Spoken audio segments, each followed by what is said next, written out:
CNBC-TV18, embarking on a quarter century of excellence. Welcome back to News Centre. Now, the President recently gave assent to the much talked about Telecom Bill, now a Telecom Act 2023, ending centuries-old telegraph bill. Now, the new bill looks at simplifying the regulatory and licensing regime along with removing the hurdles in developing the telecom infrastructure. However, one of the issues surrounding this bill has been the power it gives the government. The bill in its present form allows them to take over telecom services in case of public emergencies. This bill has also raised concerns over the government's surveillance powers, especially after the recent Washington Post report that alleges Indian government targeted high-profile journalists using the Pegasus software. Now, the Minister of State, Rajiv Chandrasekhar, rejected this claim, calling the report as half facts and fully embellished. And well, joining us now to take this discussion ahead, we have with us Mr. Nikhil Pahwa, founder of Media Nama, and Deepro Guha. He's a senior manager at the Quantum Hub. Gentlemen, thank you so much for being a part of this discussion. Mr. Pahwa, I'll come to you first. These are very interesting provisions that we saw. Section 20 of the Telecom Bill. What it says is that in case of national security, the centre and the state government will have the power to intercept. Is that a concern? And I ask you that question in context of there being no safeguards as a part of this law. What the law says on safeguards is the executive will come out with the safeguards at a later date. For now, this is a power that we're offering to the centre and the state government. Any concerns there for you? So the primary concern here, Ashmit, is that the surveillance the regime really hasn't been reformed. There is already surveillance on telecom networks that has been taking place for years. I think there was something like the last information that we have is around 300 orders on an average get signed a day for surveilling regular phone calls. And what the government has been seeking is the ability to intercept online services as well. Sure. So the telecom bill, in terms of the letter of the law, the word messaging in that definition covers the internet as well. Mm-hmm.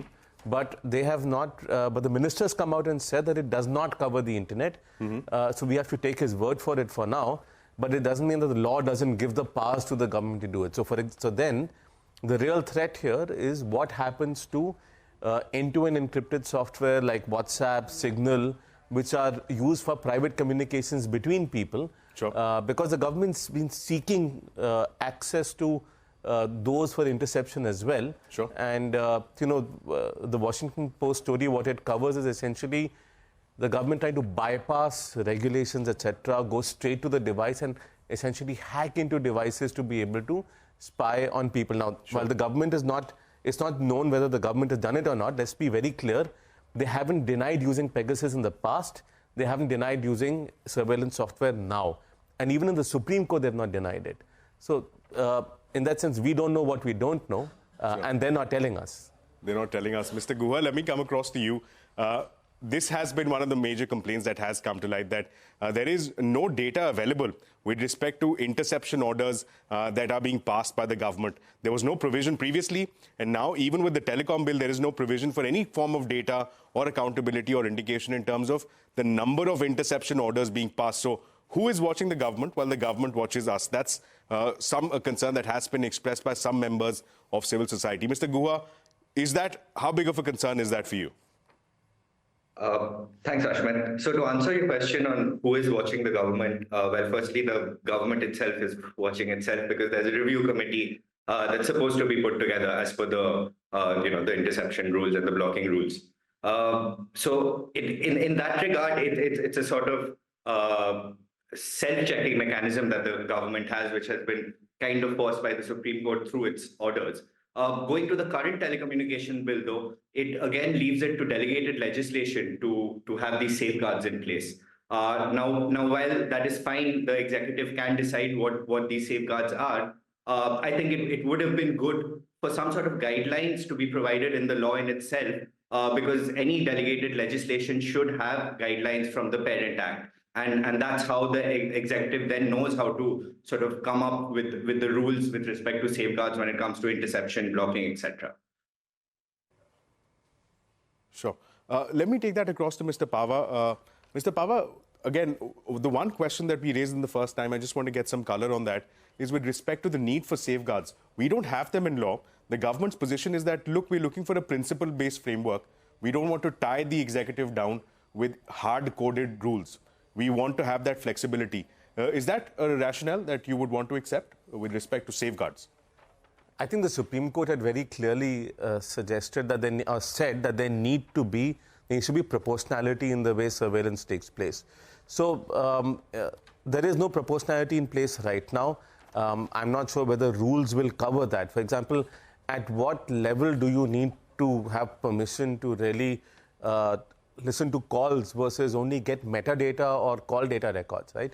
So when we've spoken with police departments, what they've said is that they get, in 90% of the cases, they basically seek, some police departments seek from telecom operators data about who's calling whom. At times they seek information about location. None of this has oversight right now. So it is a free-for-all. And the only oversight that exists is from the government on the government. I'm not sure when was the last time a bureaucrat was pulled up by another bureaucrat for issuing orders that were not well thought through for surveillance. Sure. And frankly, if I'm being surveilled or you're being surveilled, Asmit, we never know, right? And why do we not know? Because there's no transparency, there's no accountability, there is no oversight, there's no parliamentary oversight. The phrase national security is not even defined in law in this country. So national security can be a catch-all for whatever the government wants to do. In fact, let me take that question across to Mr. Guha. Mr. Guha, the question of national security, that has been debated fiercely before the apex court as well. In fact, ironically, at the time of hearing the Pegasus matter itself, the Supreme Court observed that there cannot be a clean pass, a hall pass given to the centre when it comes to invoking of national security. Is that something that is at least required, given the past cases where we've seen invocation of national security, quote unquote? Is that something that perhaps needs more clarity, at least when the safeguards, when they come out, when the executive rolls them out?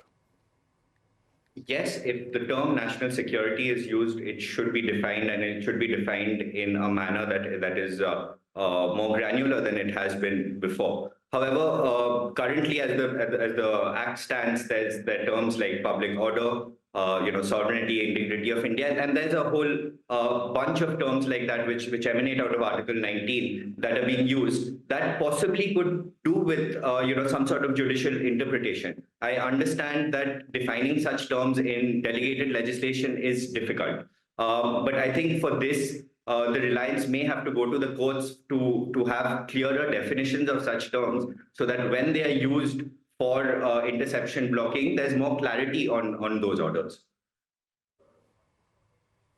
Right, Mr. Guha, we're running out of time, so I'll just throw it across to Mr. Pahwa for one final question.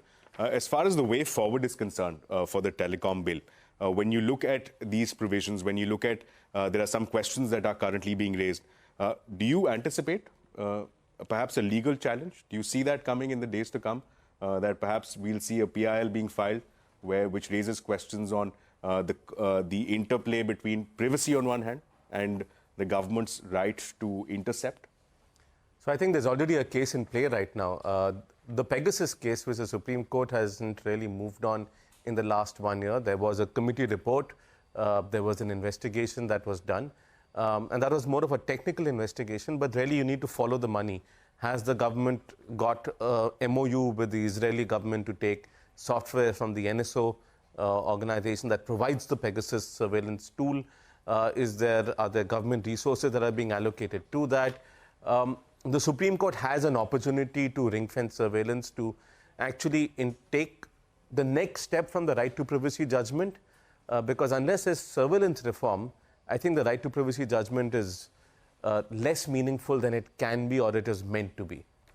Right, Mr. Pahwa, Mr. Guha, thank you so much for joining us and for giving us more color on what this telecom bill provision section 20 and the interception powers of the centre and the state governments mean. With that, it's a wrap on this edition of News Centre. More news and updates will continue on the other side. Stay with us.